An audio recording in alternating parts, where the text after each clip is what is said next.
Voilà, bienvenue à 3DS, le trio de l'école de sabbat, pour un nouveau trimestre qui va traiter sur le livre d'Ésaïe. Comme vous le voyez, Dominique n'est pas là.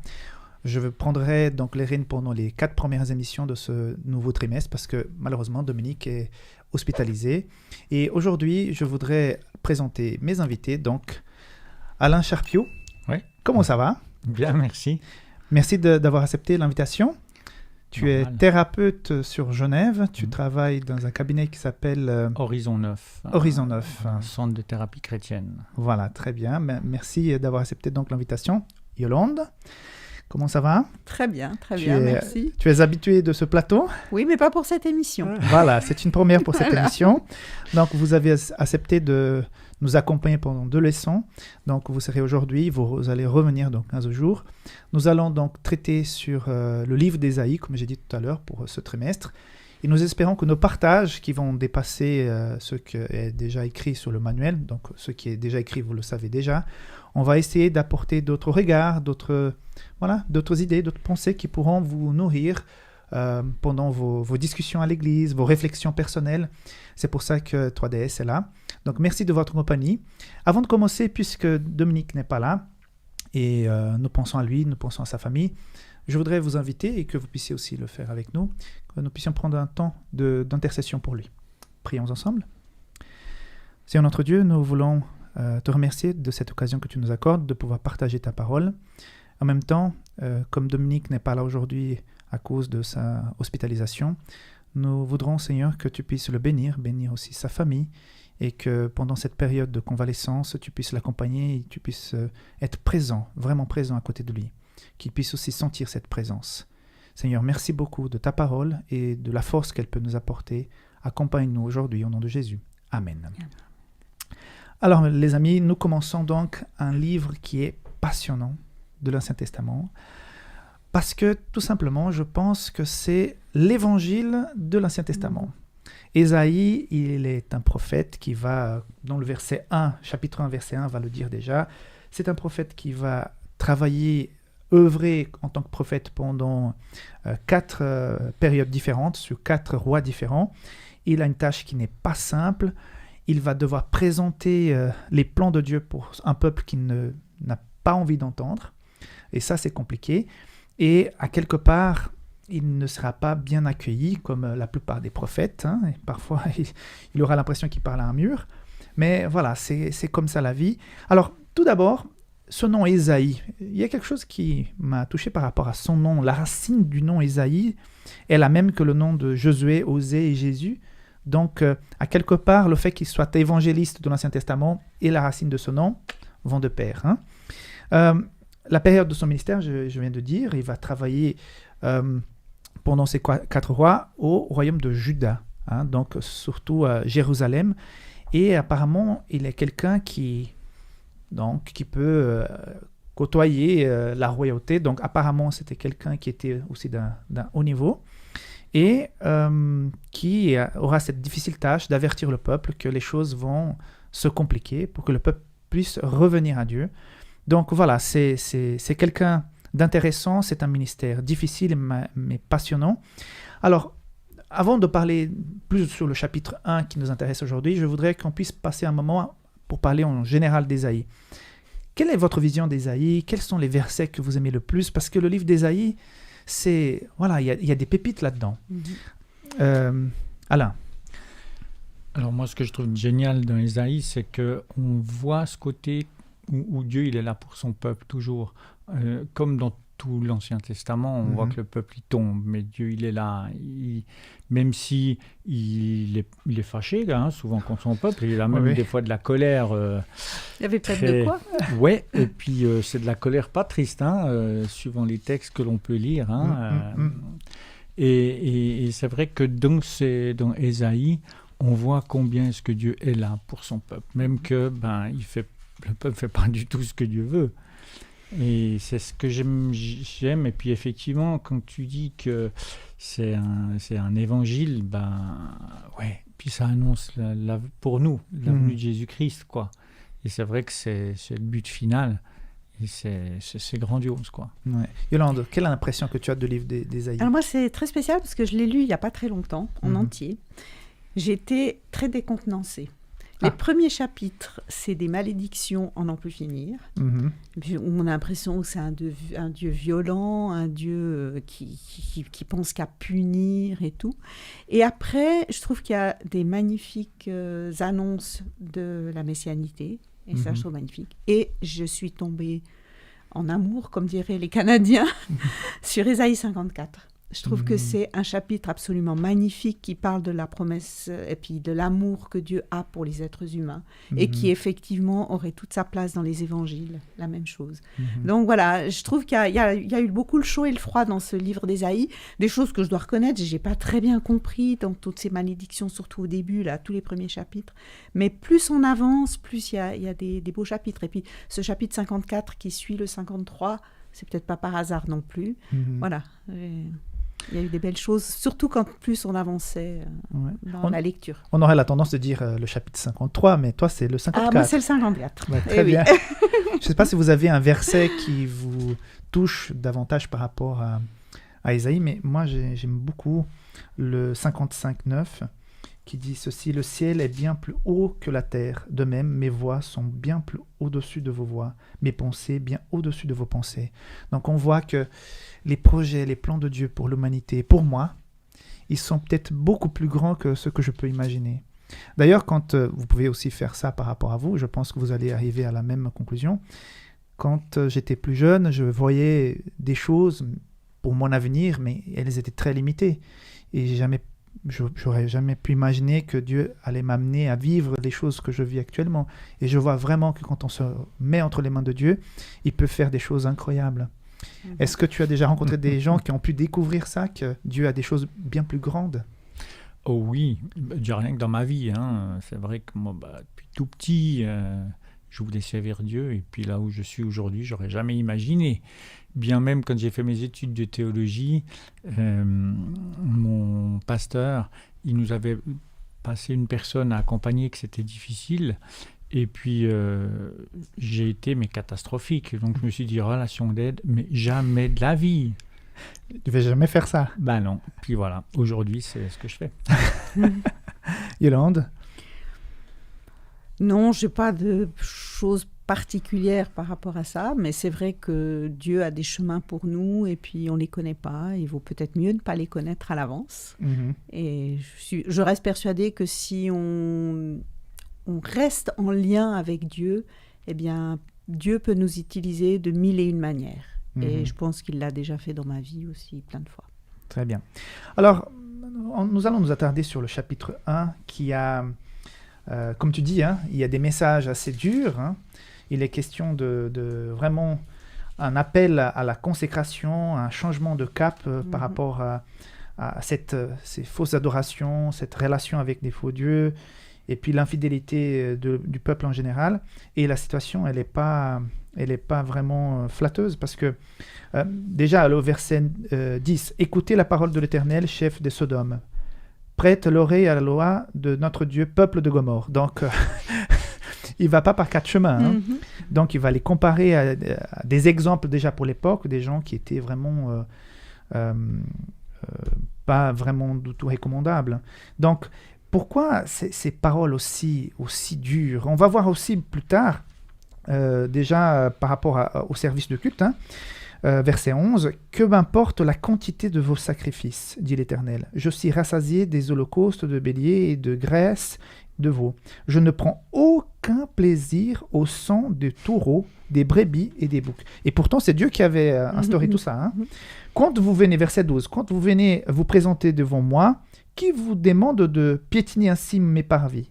Cessez d'apporter des offrandes illusoires. J'ai horreur de l'encens, des débuts de mois, des sabbats, même des sabbats et des convocations réunions. Je ne supporte pas de voir l'injustice associée aux célébrations. » Donc on commence déjà à avoir une explication. Je déteste vos débuts de mois et vos fêtes. C'est un fardeau qui me pèse. Je suis fatigué de les supporter.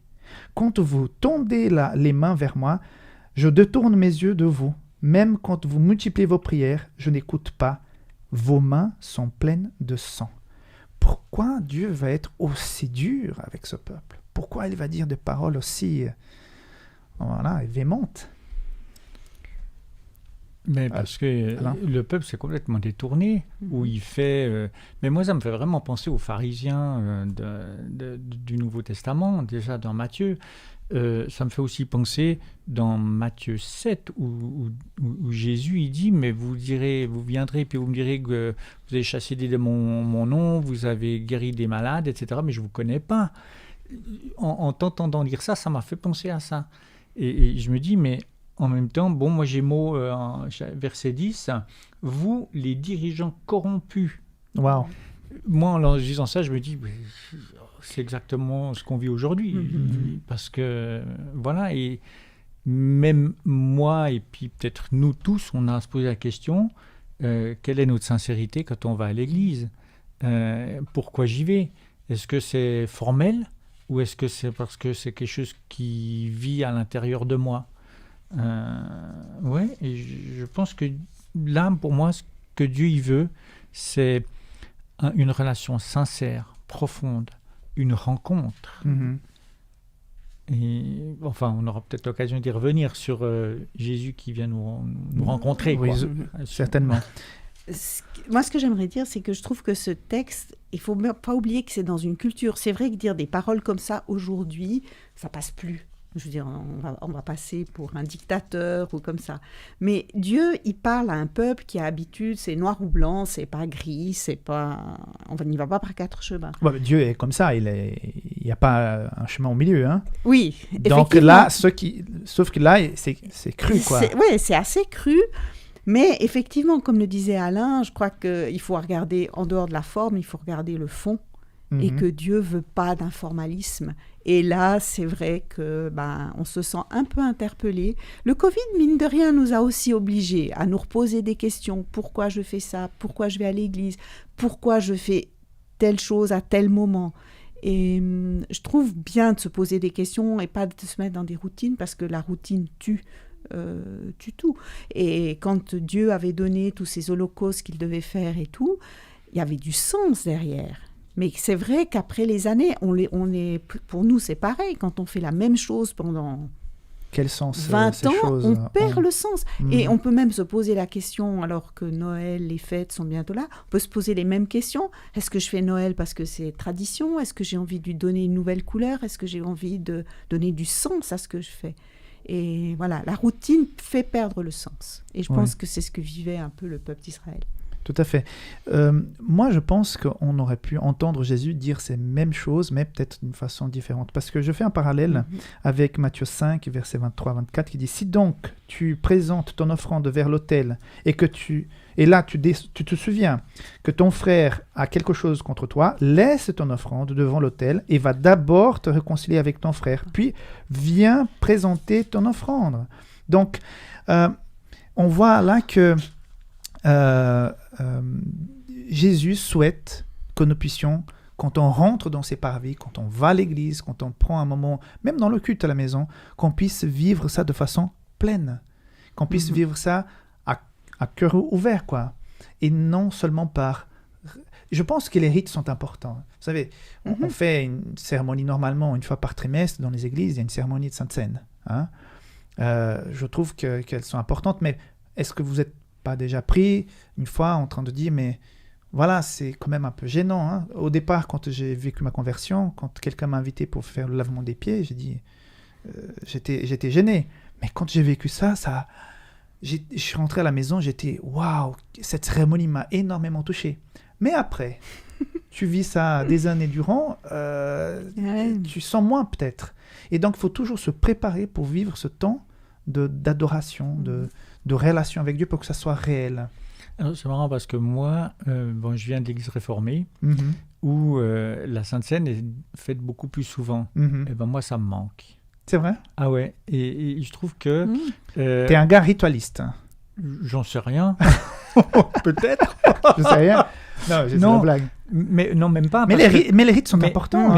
Mais je suis pas trop formel, il me semble pas, parce que les trucs formels, ça me casse les pieds. Et peut-être parce que ça vient une fois tous les 3 mois, je sais pas. Mais pour moi, il y a un sens derrière la Sainte Seine ou peut-être que je m'y implique différemment et que pour moi, ça a un sens énorme, la Sainte Seine. Alors, c'est vrai que dans les réformés, il n'y a pas de lavement des pieds. C'est peut-être un peu ce que je regrette, c'est que des fois, on n'ose pas faire la Sainte Seine parce qu'on ne fait pas le lavement des pieds, parce qu'on met les deux ensemble automatiquement. Ce qui fait qu'il y a un symbole peut-être qu'on vit moins, alors que Jésus, chaque fois qu'il y avait un repas quelque part, ça pouvait être une Sainte Seine. Oui. Par rapport à ces versets qu'on vient de lire, on voit que la situation spirituelle, elle est catastrophique. Le peuple il n'est pas en emphase avec leur Dieu. Le projet de Dieu d'avoir un peuple qui puisse être quelque part une lumière qui va briller au milieu de cette région pour faire en sorte que les gens découvrent le vrai Dieu, le Dieu de la création, ça ne marche pas. Et on aurait pu avoir la tentation de se dire, mais ce peuple, il ne sert plus à rien, c'est tellement bancal et tout. Et puis toujours, ce Dieu qui nous surprend par sa miséricorde, par sa patience, parce que justement, dans les versets 16-17, le temps change. Lavez-vous, purifiez-vous, mettez un terme à la méchanceté de vos agissements, cessez de faire le mal, apprenez à faire le bien, recherchez la justice, protégez l'opprimé, faites droit à l'orphelin, défendez la veuve. Venez et discutons, dit l'Éternel. Même si vos péchés sont couleur cramoisie, ils deviendront blancs comme la neige. Même s'ils sont rouges comme la pourpre, ils deviendront clairs comme la laine. Mes amis, ça c'est... C'est ce qui sera toujours déboussolant dans l'amour de Dieu qu'il a pour nous. Parce que je veux dire, même déjà au Jardin d'Éden, Dieu aurait pu dire bon basta, on a compris l'histoire, ça va pas marcher. Puis Dieu, il revient toujours. C'est absolument incroyable. Je veux dire, mais on le voit déjà nous quand on est parents, envers nos enfants. Nos enfants peuvent faire les pires bêtises. On sera fâchés au début, oui, mais il n'y a pas photo, on va revenir vers eux, et puis Dieu, c'est encore plus. Donc c'est vraiment incroyable. Et c'est vrai que ces versets sont très très beaux. Et j'aime beaucoup le verset qui dit, alors toi tu as lu « Discutons », moi dans ma NBS c'est marqué « Argumentons », dit le Seigneur, un Dieu qui a envie d'être en dialogue avec l'être humain, d'être en relation. Il n'a pas juste envie d'imposer. Et la différence par rapport aux autres dieux qui étaient adorés à l'époque, qui étaient des dieux qu'il fallait les calmer, les consoler, faire des offrandes pour que les dieux ne se fâchent pas. Et ce que Dieu propose, et c'est pour ça que c'est vraiment dommage, et ça c'est de la nature humaine, Dieu avait proposé un plan tellement grand, profond, pour que ce peuple puisse briller et faire en sorte que les autres découvrent ce Dieu, et ben non, et ça se passe pas comme ça. Mais il a cette patience. Il est question dans le verset 9, par exemple, « Si l'Éternel, le Maître de l'univers, ne vous avait pas conservé un faible reste, nous serions pareils à Sodome, nous ressemblerions à Gomorrhe. » Donc, c'est vrai que la situation est catastrophique, mais il y a toujours cette notion de reste, d'un groupe de personnes qui sont restées attachées aux valeurs, au message du Christ. Ça me fait penser à Élie, quand il pensait qu'il était... D'ailleurs, parler d'Élie, ça serait un bon sujet par rapport à ton domaine, analyser un petit peu sa dépression, sa déprime, sa fuite en avant, en arrière, je ne sais pas. Tu sauras mieux le dire, mais voilà, quand il pensait qu'il était tout seul, il y avait 7000 personnes qui étaient encore... je pense que c'est symbolique, il y avait plus que ça, mais il y avait toutes ces personnes qui étaient là encore, fidèles au Seigneur. Mais tous ces personnages bibliques, ils sont hauts en couleur parce qu'on voit leur humanité. Quand même rien que David dans les psaumes, j'ai entendu quelqu'un qui disait, mais David, la plupart de ses psaumes, c'était quand il était en dépression qu'il les a fait, ces psaumes. Il y en a, quelqu'un me disait, lui, il avait 2 psaumes qu'il lisait quand il était gamin, les autres, il n'avait pas envie de les lire. Aujourd'hui, il comprend pourquoi. Et c'est vrai que ça montre combien Dieu vient nous rejoindre dans notre humanité. Et dans ce que vous disiez tout à l'heure, ça me fait penser à Gabriela qui a fait une prédication samedi à Genève. D'ailleurs, j'invite les auditeurs à aller regarder sur le site internet de l'Église de Genève pour prendre cette prédication où elle parlait de l'alliance de Dieu avec Abraham. Quand il y a les animaux qui sont coupés puis que c'est le feu de Dieu qui passe. Au milieu. Elle dit... Normalement, c'est le serviteur ou celui qui est plus petit qui passe à travers ou qui passait à travers les animaux. Et là, c'est que Dieu qui passe. Et donc, lui, il s'engage auprès de nous. Il s'engage à être là et à ne pas nous laisser tomber. Et on le voit dans toute la Bible. Il est là, présent, quoi qu'on fasse. Ouais. Et puis, cette notion du pardon. Si vos péchés... Alors là, verset 18. 18. Même si vos péchés sont couleur cramoisie, ils deviendront blancs comme la neige. Donc, cette histoire, donc, le rouge sang qui symbolise le péché. D'ailleurs, le sang de Jésus va régler le problème du péché. Et le blanc qui représente la pureté. Donc, quand on lit un peu la description de comment les choses se passaient à cette époque, les adorations à d'autres dieux, comment ça se passait. Donc, le peuple, il était tombé très, très bas. Si nous étions témoins de ce qu'il faisait, je pense que nous serions les premiers à dire, Seigneur, il n'y a plus rien à faire. Hein. Ça, il faut classer ces gens-là parce qu'il faut passer à autre chose. Et puis, quand même, il va les chercher. Donc, ça veut dire qu'à quelque part, pour moi, quelle est la leçon que j'apprends là? C'est que, je ne sais pas si ça vous arrive, mais parfois, il y a un flash du passé par rapport à quelque chose de pas bien que j'ai fait, me reviennent, et puis c'est comme si je devrais souffrir une deuxième fois pour une faute du passé, mais j'ai déjà demandé pardon, et le Christ m'a déjà pardonné, mais parfois, moi-même, je n'arrive pas à me dire, non, mais écoute, c'est bon, c'est classé. Peut-être des gens qui nous écoutent là maintenant, vous êtes parfois hontés et puis persécutés par des souvenirs, des choses de passé, tandis que Jésus nous a libérés. Il a transformé cette saleté dans une blancheur parce qu'il nous a purifiés. Je pense que tu rencontres beaucoup de personnes qui ont ce problème de porter toujours la faute, culpabilité. En fait. Hein. Alors, la culpabilité, il y a deux aspects. Il y a ceux qui, justement, vont aller chercher à être spirituels. Et moi, j'aime bien l'image où on est d'abord l'aspect spirituel, puis là, on a notre humanité. Mm-hmm. Et puis, ils veulent, par eux-mêmes, être dans cette spiritualité à chercher. Alors que là, quelque part, quand on lit verset 19 que tu as dit tout à l'heure, on n'a rien à faire. Mm-hmm. Ça vient tout seul. Alors, je ne dis pas qu'on ne doit pas chercher la sanctification. Ce n'est pas ce que je suis en train de dire. Mais ce côté d'être spirituel, on le sera autour de Jésus-Christ. Entre-temps, on doit vivre avec notre humanité. Et on doit se reconnecter peut-être avec notre humanité où justement, on est pécheur et accepter qu'on est pécheur. Et quand tu parles que des personnes ont de la peine à accepter ce pardon, on dit souvent se pardonner à soi-même. Mm-hmm. Alors je sais pas, je ne suis pas un grand théologien, j'ai fait des études de théologie, mais il y en a peut-être. Moi, ce qui me frappe, c'est j'ai jamais trouvé dans la Bible se pardonner à soi-même. Alors ma question, c'est est-ce que c'est pas juste recevoir la grâce de Dieu et accepter cette grâce? Si j'arrive pas à me pardonner, c'est peut-être parce que j'arrive pas à accepter cette grâce que Dieu m'a fait parce que je suis pécheur. Et ça, c'est quelque chose qui est important. Après, en thérapie, on accepte, c'est le travail de permettre aux gens d'accepter cette humanité et aller de l'avant.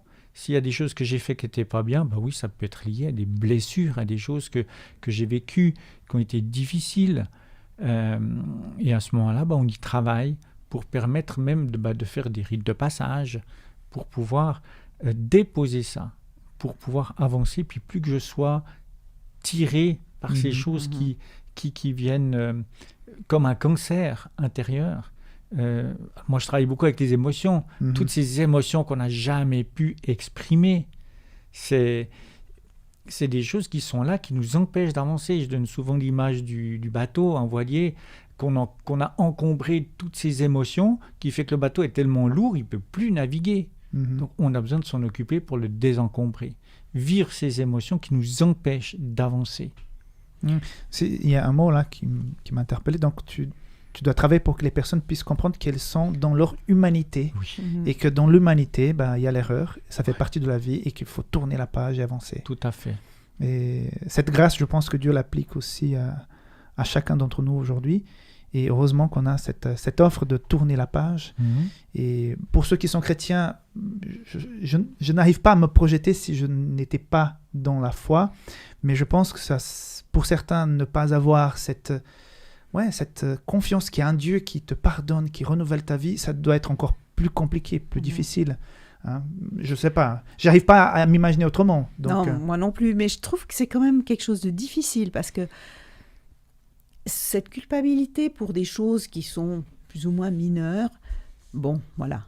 Mais quand il y a des choses qui ont été graves, je me dis c'est pas facile parce que il y a peut-être eu des vies qui ont été transformées, il y a peut-être des vies qui ont été enlevées à certaines personnes, et puis arriver à se sentir complètement pardonné, Ben, je trouve que l'humanité, elle revient fort. Hein, et on a beau savoir que cette grâce, elle est là.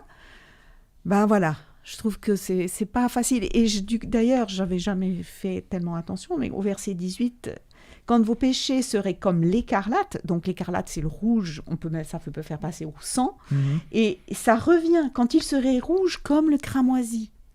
Donc c'est fort, hein. Mais d'accepter cette grâce, en théorie c'est facile. En pratique, pas toujours, à arriver vraiment à l'intégrer. Et comme je dis, il y a peut-être, moi je mets quand même différentes hauteurs dans les fautes. Je veux dire, je me suis toujours posé la question, par exemple, celui qui a tué quelqu'un et qui se convertit. Comment il peut vivre avec ça, même s'il se sait pardonner, mais de se dire, j'ai quand même enlevé la vie, j'ai peut-être détruit une vie de famille, j'ai peut-être... voilà, je trouve que c'est pas facile. Oui, je ne sais pas si vous avez déjà lu des rapports ou des témoignages par rapport à ce qui se passe au Rwanda pour pouvoir guérir ce peuple après le génocide de 94, il me semble. Par là, en tout cas. Par là, je ne me souviens plus de la date. Mais nous avons une population qui est vraiment déchirée. Des gens qui ont eu leur famille tuée et qui sont dans un deuil pas possible. Et puis, surtout, ceux qui ont tué. Et là, si vous pouvez aller sur la chaîne YouTube d'Espoir Média, il y a un témoignage raconté par le pasteur Mark Finlay, justement, d'une femme. Et moi, quand j'ai écouté cette histoire, j'ai dit, mais c'est pas possible. Je me suis dit, je pourrais pas le faire. Je sais pas, mais cette femme, elle a été donc avec son mari dans une église, parce qu'ils ont fait comme ça à l'époque, hein, ils sont partis inviter les gens à aller dans les églises, mais en fait c'était pas pour se protéger, c'est pour les concentrer et pour pouvoir les tuer plus facilement. Et cette femme a été attaquée à la machette, son mari a été mort devant elle, et puis un gars a voulu la tuer avec une machette. Elle n'est pas morte, on l'a retrouvée, elle a été guérie. Plus tard, elle va à la prison visiter celui qui a tué son mari, va étudier la Bible avec lui. Lui, il va se convertir, va venir à l'église. Et plus tard, il n'avait pas où aller. Elle va l'héberger chez elle. Ça me dépasse. Je trouve super beau. Mais moi, en tant que humain que je suis aujourd'hui, c'est que Dieu qui peut faire un truc pareil. Maintenant, cet homme, il a reconnu le mal qu'il avait fait. Oui, il a reconnu. Ça, c'est important. Je me permets juste une mais petite tu es parenthèse. là pour ça. Parce que souvent, on met ça en avant en disant il faut pouvoir accueillir, il faut accueillir. Et quand on a une personne qui peut nous faire énormément de mal et puis qui ne reconnaît pas le mal qu'elle nous a fait, on ne peut pas vivre ce que cette personne a vécu. Absolument. Ce sera possible au moment où est-ce que la personne aura reconnu. C'est la même chose pour nous par rapport à Jésus-Christ. Jésus, il a fait plein de choses, il a tendu la main. Mais ce sera effectif quand on prendra sa main pour dire oui, ok, je suis pécheur. Et donc tout ce qui est dit là, je me dis, mais c'est parce que peut-être on n'a pas conscience de notre état de pécheur ou parce qu'on en a peut-être tellement fait. C'est justement pour ça qu'on doit régulièrement se rapprocher de Jésus-Christ pour recevoir cette grâce et qui fait que on va venir vers lui parce qu'on en a besoin vu les atrocités que certaines ou qu'on aurait peut-être vécues. Mais en même temps, est-ce que nous, on n'a pas fait, enfin, moi en tout cas, est-ce que des fois, j'ai pas été la petite goutte qui a fait déborder le vase de la personne qu'on avait déjà en veux-tu, en voilà, et puis qui l'a amené à quelque chose de dramatique. Ça, je ne le saurais pas. Ouais. Et 2 points intéressants, c'est que Isaïe fait ses appels, mais comme on voit, au début, les gens n'écoutent pas. Comment gérer ces situations quand vous voyez les choses claires comme l'eau cristalline et que vous avertissez, donc nous sommes je crois tous parents ici, quand vous avertissez, quand vous dites les choses et puis les enfants ou quelqu'un que vous aimez, que vous expliquez non ça va pas et la personne ne t'écoute pas, on a envie excusez-moi, on a envie parfois de réveille-toi. Comment gérer ça? Parce que, tu vois, Isaïe est appelé à un ministère extrêmement difficile.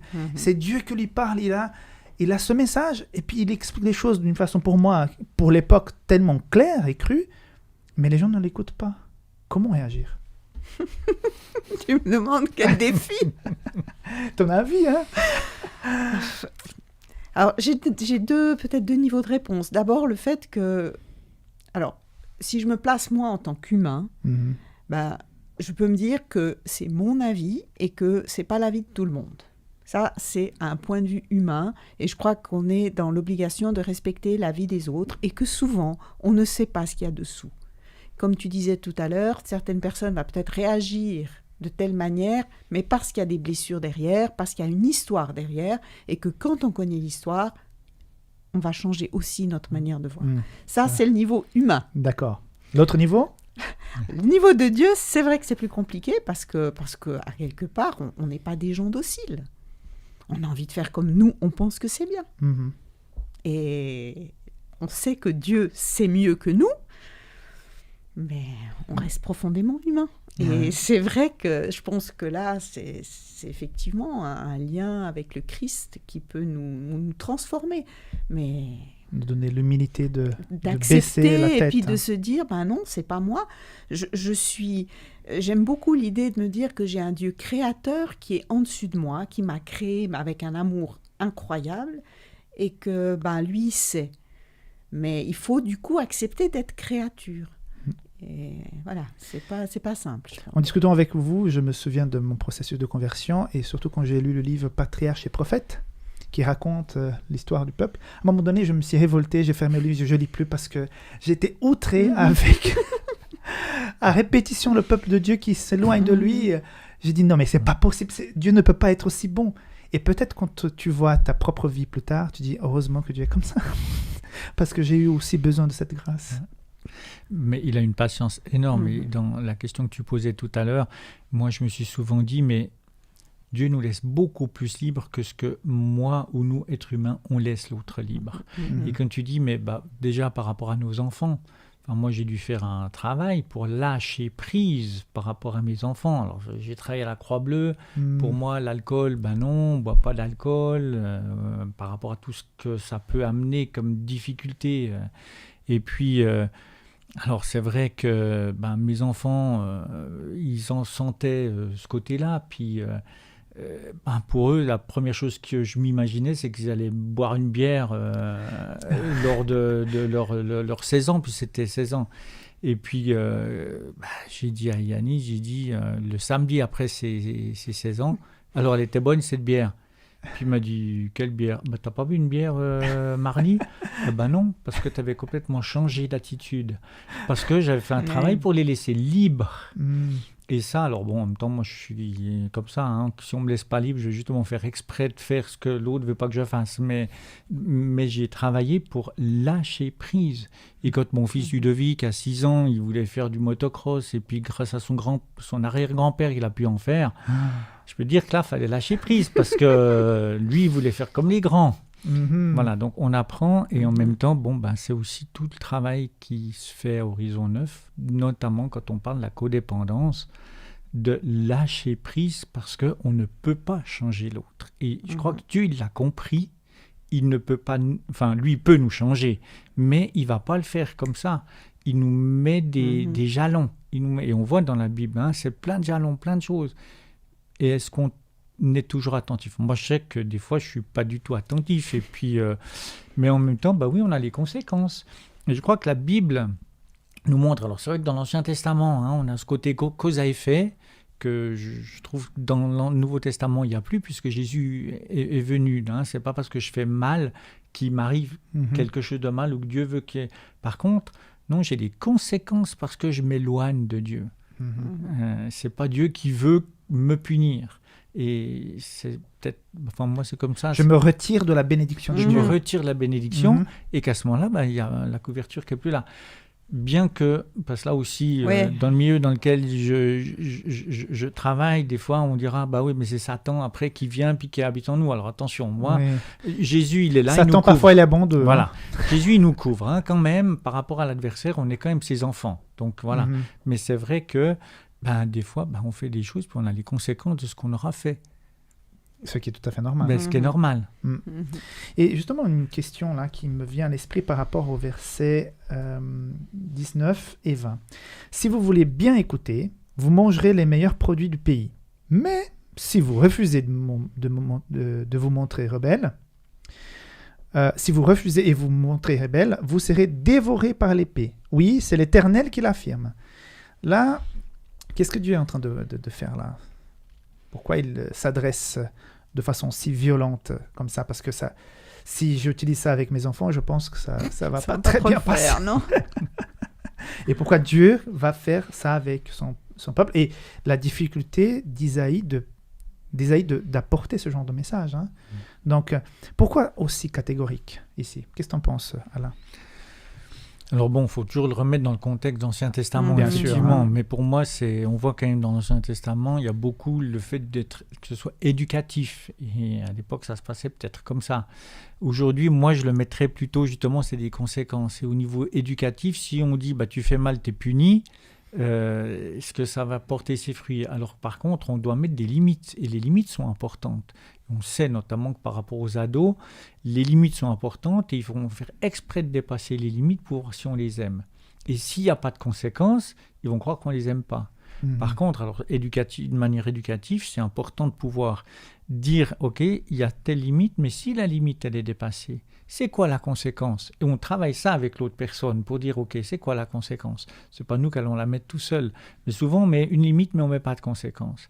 Alors, ça marche pas. Non, et dire, au moment où est-ce que la limite elle est dépassée, c'est que tu choisis d'avoir la conséquence. Et on doit la mettre, la conséquence. Parce que tu as travaillé la conséquence en amont. Mais tout à fait. Et on doit mettre la conséquence après. Donc on doit mettre une conséquence qu'on sait qu'on va appliquer. Il ne faut pas proposer des choses qui sont invraisemblables. Non. Oui, tout à fait.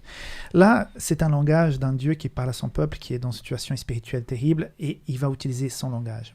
Nous avons adopté récemment un chien, et je découvre l'univers des chiens désormais. Je vais dans une école pour m'éduquer par rapport aux chiens. J'ai découvert ça. Je me suis dit, on va dresser le chien, et j'arrive là-bas, la dame me dit, mais non, monsieur, on va vous dresser d'abord. Je dis, ah, d'accord. Et je commence à comprendre comment le chien me voit. Et je dois d'abord comprendre comment il me voit pour pouvoir dialoguer, entre guillemets, avec lui. Et donc, je me suis dit, mais parfois, Dieu, peut-être, il nous regarde un peu et dit, mais je dois travailler comme ça avec Rickson, comme ça avec tous les êtres humains pour qu'ils puissent comprendre. Parce que, voilà, donc Dieu parle de cette manière parce que c'est comme ça que les gens pourraient comprendre. À ce moment-là, dans ce contexte, il ne faut pas avoir peur de lire l'Ancien Testament parce que là, on a un Dieu qui est sévère et puis lire que le Nouveau parce qu'il est amour. Non, il y a la justice qui est dans le Nouveau et la justice qui est dans l'Ancien Testament. Parce que là, c'est une décision. Et Jésus, combien de fois il n'a pas invité son peuple à prendre des décisions dans le Nouveau Testament? Il faut décider. Il dit, il y a un chemin qui est large et un chemin qui est étroit. Vous devez choisir. Mais il y a quand même 2 chemins. Il y a quand même que 2 options. Il n'y a pas 35. Donc là, c'est le même Dieu, mais qui parle un langage adapté à l'époque. Et malheureusement, les gens ne vont pas l'écouter. Alors, il a son ministère, il va prêcher, mais il reçoit les gens ne reconnaissent pas, à quelque part, sa mission. Il y a de l'ingratitude par rapport à sa mission. Comment vous pourriez réagir à l'ingratitude? Vous faites quelque chose pour le Seigneur, vous faites quelque chose pour la famille, pour le bien de quelqu'un, et vous recevez en retour l'ingratitude. Vous feriez quoi avec cette mission? Vous le laisserez de côté et tu vas en passer à autre chose. Si les gens ne reconnaissent pas, tant pis, j'y vais. Est-ce qu'en tant que chrétien, on doit toujours vivre selon la reconnaissance de l'autre? Ou est-ce que si on est rempli d'une mission, que les gens vous reconnaissent ou pas, je vais de l'avant? Yolande. Moi, j'ai envie de dire que si on est convaincu que la mission vient de Dieu, après, il y a du lâcher-prise à faire. Finalement, si je fais ce que Dieu me demande, l'autre est libre en face d'accepter ou pas. Pas facile. Je reconnais qu'il y a des fois des choses, si je suis persuadée que c'est vrai, puis oui, ça m'énerve. Mais on doit travailler sur un lâcher-prise pour que l'autre ait sa liberté. Dieu nous la laisse, la liberté, à nous de la laisser aux autres aussi. Alors après, j'ai toujours pensé que j'aurais jamais aimé du tout être prophète, dans l'Ancien Testament en tout cas, parce que je trouve que c'est des missions, mais ils se sont fait rejeter, mais tout le temps. Alors à part un Jonas qui a eu le courage de se dire non, mais moi ça va pas du tout, je pars, je me casse. Mais Dieu ne va pas l'oublier pour autant. Mais voilà, je trouve qu'ils avaient une mission parce que, entre guillemets, ils étaient souvent des prophètes, presque de malheur. Pourtant, ce qu'ils voulaient, c'était simplement que le peuple revienne à Dieu. Mais voilà. Et un vrai prophète ne devrait pas vivre selon le regard de l'autre. C'est ça. Il devait vivre selon la mission que Dieu lui a donnée. Et puis après, il laisse son message et puis il doit lâcher prise. Mais le lâcher prise, qu'est-ce que c'est difficile. J'ai déjà rencontré plusieurs personnes qui, par exemple, je pense à quelqu'un qui est dans son rôle de maman, elle devait tout faire pour que les autres disent qu'elle était une bonne maman. Donc, elle vivait dans une prison parce qu'elle devait toujours plaire aux autres mamans pour montrer qu'elle était une bonne maman. Et finalement, dans les choses où elle aurait pu être une bonne maman, elle n'était pas parce qu'elle vivait selon le regard des autres. Est-ce que ça peut nous arriver? Oh, bien plus souvent. Et moi, c'est des gens que je rencontre, Horizon 9, et notamment, je pense qu'en tant que chrétien, on veut montrer qu'on est bien, qu'on ne fait pas d'erreur, et on veut montrer qu'à la pointe de l'iceberg. Alors, moi, je me dis, mais en montrant ça aux gens, on dit aux gens, mais attends, les autres, ils disent, mais c'est pas possible. Parce qu'on ne montre pas ce qu'il y a en bas. Et une chose qui, moi, m'a fait énormément de bien quand je travaille à la Croix-Bleue, je suis quelqu'un qui me laisse du chenille sur mon bureau. Non, là. Ouais, bien sûr. Non, l'image que j'avais de toi, alors. Voilà, c'est pas grave. Et puis, une personne, elle rentre, puis elle voit mon bureau dans cet état, puis elle me dit, mais ça me fait du bien de voir ton bureau dans cet état. Alors moi, là, je me suis dit, ok, on doit pouvoir montrer nos erreurs, qu'on est humain, qu'on fait des erreurs, parce que ça donne le droit à l'autre aussi de montrer, de faire des erreurs. Et là, moi, ça a complètement changé. Alors peut-être qu'après, je me suis un peu trop reposé là-dessus. mais envers de la médaille. Voilà. Non, mais je crois que c'est super important qu'en tant que chrétien, on ne soit pas on n'est pas des modèles, des parfaits partout. Par contre, alors oui, en tant que chrétien, c'est le fait que quand on vient nous montrer quelque chose, c'est le reconnaître. Exactement. Pas essayer de se justifier et dire oui, mais non, c'est reconnaître et aller chercher au fond de soi-même. Juste par rapport à ce que tu disais avant, par rapport à l'identité, je pense que quand il n'y a pas la gratitude, c'est que qu'est-ce qui fait que j'existe? Si j'existe parce que j'ai tel ministère ou parce que, en fonction de ce que je fais, c'est un peu ce que la société nous pousse, c'est j'existe pour ce que je fais. Là, ça va être très difficile parce que je vais attendre de l'autre un beau regard sur ce que je fais. Tandis que si j'existe par rapport à qui je suis, et puis que je regarde par rapport à qui je suis par rapport à Dieu, le fait que ce que je fais soit pas reconnu, ça va moins m'impacter. Alors bon, j'ai quand même besoin d'avoir des paroles de reconnaissance positives pour être à l'aise dans la vie, bien sûr. Mais il y aura des moments où ce sera le cas pour certaines choses. Mais si ce n'est pas le cas, du moment où je sais que c'est quelque chose que Dieu m'a demandé, je vais le faire. Si ce n'est pas reconnu, il y a plein de personnages bibliques où ça s'est passé, où ça n'a pas été reconnu sur le moment, mais plus tard, peut-être même quand ils sont morts. Voilà. Mais je pense que c'est là où est mon identité. Qu'est-ce qui fait que j'existe? Est-ce que j'existe à travers ce que je fais, à travers le ministère que j'ai dans l'église ou autre? Et là, si c'est ça, il y a le risque d'aller dans le mur, quoi. Exactement. J'ai l'impression, en lisant Ésaïe, justement, que c'est quelqu'un qui a reçu ce message, cette mission, et qui savait qui il était, et qu'il allait faire les choses comme il fallait. Donc, en fait, on n'en sait rien. J'ai l'impression, on a ce livre d'Ésaïe qui nous montre un certain côté d'Ésaïe. On ne sait pas entre deux comment il était, comment il vivait ça. En tout cas, il a même baptisé ses enfants avec des noms originaux, on va voir après, dans d'autres émissions, parce qu'il était tellement là-dedans. Donc, voilà, ce sont beaucoup de choses assez belles qu'on peut retrouver sur ce livre qui va nous accompagner pendant tout ce trimestre. Donc, je voudrais vous remercier pour votre présence aujourd'hui. Vous allez revenir dans 15 jours pour que nous puissions donc continuer pour la leçon 3. Donc, en tout cas, merci de votre présence. Nous pensons toujours à Dominique et on espère donc vous retrouver bientôt pour la deuxième leçon de ce trimestre, la semaine prochaine. Et voilà, un petit mot pour la fin, un remerciement, une petite pensée pour résumer le tout. Bon, dans cette période que l'on vit difficile, ne pas lâcher cette espérance en Jésus-Christ. C'est vrai que moi je me dis toujours, on a peur de ce qu'on est en train de vivre. Enfin, des personnes ont peur. Je dis, mais la Bible nous annonce encore des choses pires que ça. Donc, ayons l'espérance. Et nous, ce qui nous intéresse, c'est la vie après la mort. C'est le fait de vivre avec Jésus-Christ. Alors, que ça ne nous empêche pas de vivre. Un philosophe disait, je ne me rappelle plus le nom du philosophe au téléjournal à Suisse romande, qui disait, il avait peur que on commence à vivre avec on n'a plus l'amour de la vie, mais c'est la peur qui nous fait vivre. Enfin, un truc comme ça. Non, on doit avoir l'amour de la vie. Yolande, un mot de la fin? Moi, ce que j'aimerais dire, c'est que donnons du sens à ce que l'on vit. et particulièrement dans ce que l'on vit avec Dieu, dans ce que l'on vit tous les jours, en tant qu'humain, mais aussi dans notre relation avec Dieu. Alors, merci beaucoup d'avoir suivi cette leçon. On revient la semaine prochaine avec la leçon numéro 2. Je reprends. Il y a une araignée qui tombait. Oui, il y avait une araignée qui tombe. Pas grave. Je vois l'araignée qui descendait. C'est le côté humain. Ah oui, mais oui. Alors, j'essaye de finir ça. Alors, donc, merci beaucoup, mes amis. Merci à vous que nous regardez sur Espoir Média.